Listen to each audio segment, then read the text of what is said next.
Single screen థియేటర్ల బంద్పై వస్తున్న వార్తలలో నిజం లేదని Telugu film producers council, Telangana చలనచిత్ర వాణిజ్య మండలి, తెలుగు చలనచిత్ర నిర్మాతల మండలి అధికారికంగా ప్రకటించాయి. తెలంగాణ, ఏపీలో ఈ థియేటర్ల బంద్తో తమకు సంబంధం లేదని లేఖను విడుదల చేశాయి. సోషల్ మీడియాలో పాటు ఎలాంటి ఛానళ్లు, పత్రికల్లో సినిమా థియేటర్ల మూసివేతకు సంబంధించి తెలుగు రాష్ట్రాల్లో తాము ఎలాంటి ప్రకటన చేయలేదని స్పష్టం చేశాయి. తమకు సంబంధం లేకుండా సినిమా థియేటర్లను మూసివేయనున్నట్లు ఓ సంఘం తీసుకున్న నిర్ణయాన్ని Telugu film producers council, Telangana చలనచిత్ర వాణిజ్య మండలి, తెలుగు చలనచిత్ర నిర్మాతల మండలి ఖండించాయి. సింగిల్ స్క్రీన్ థియేటర్ల మూసివేతకు సంబంధించి ఏపీ, తెలంగాణలో ఎలాంటి సంఘం నుంచి తమకు నోటీసులు ఇవ్వలేదని తెలిపాయి. ఈ కారణంగా సింగిల్ థియేటర్ల బంద్ వార్తలు ఫేక్ అని స్పష్టం చేశాయి.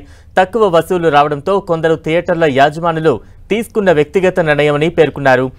ఏపీతో పాటు తెలంగాణ వ్యాప్తంగా సింగిల్ స్క్రీన్ సినిమా థియేటర్లు తాత్కాలికంగా మూతపడనున్నాయని సోషల్ మీడియా, ఇతర ఛానళ్లు, పత్రికల్లో వార్తలు హల్చల్ చేస్తున్నాయి.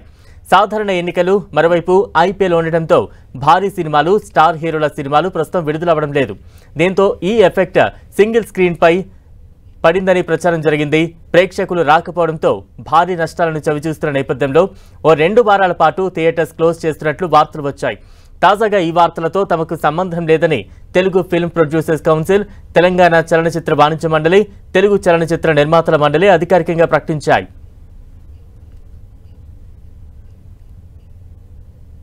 ఈ ఎలక్షన్స్ వల్ల కానివ్వండి, ఐపీఎల్ అయితే ప్రతి సీజన్ ఉంటుంది. ఎలక్షన్స్ వల్ల మూవీస్ అన్నీ పోస్ట్పోన్ అయ్యాయి. పోస్ట్పోన్ అయినందుకు గాను కొన్ని థియేటర్లకు సినిమాలు అందక సింగిల్ స్క్రీన్స్ ఎలా ఉంటుందండి, ఇప్పుడు ఒక సినిమా 4 షోలు అదే వేస్తాం. అలాగే ఉంది కదా ఆనవాయితీ ఇప్పటిదాకా.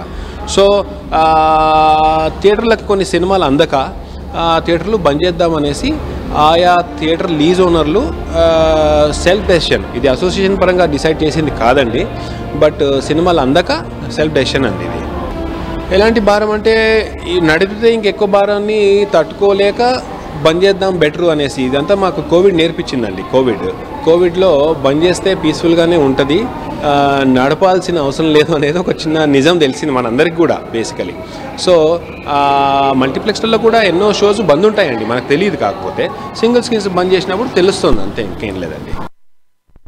థియేటర్లు బంద్ అవుతుంది కారణం చిన్న సినిమాల కలెక్షన్ ఉండకపోవడం, పెద్ద సినిమాలు విడుదల కాకపోవడం. కేవలం థియేటర్ ప్రతిరోజు ఖర్చులు భరించలేకనే బంద్ చేయవలసి వస్తుంది. ఉదాహరణకు గ్రామాల నుంచి మున్సిపాలిటీల వరకు 10 నుంచి 12 వేల ఖర్చు ప్రతిరోజు. హైదరాబాద్ లాంటి కార్పొరేషన్లో 15 నుంచి 18 వేల ఖర్చు వస్తుంది. ఆ ఖర్చు వర్కౌట్ కాక సినిమాలు బంద్ చేయాలనుకున్నాం తప్ప వేరే దీనికి ఏదో అసోసియేషన్స్ పిలిపించి ఇతర కారణాల వల్ల బంద్ ఏం కాదు. కలెక్షన్స్ లేక ఎవరైనా నిర్మాత ముందుకు వచ్చి మాకు మినిమం కలెక్షన్స్ కనుక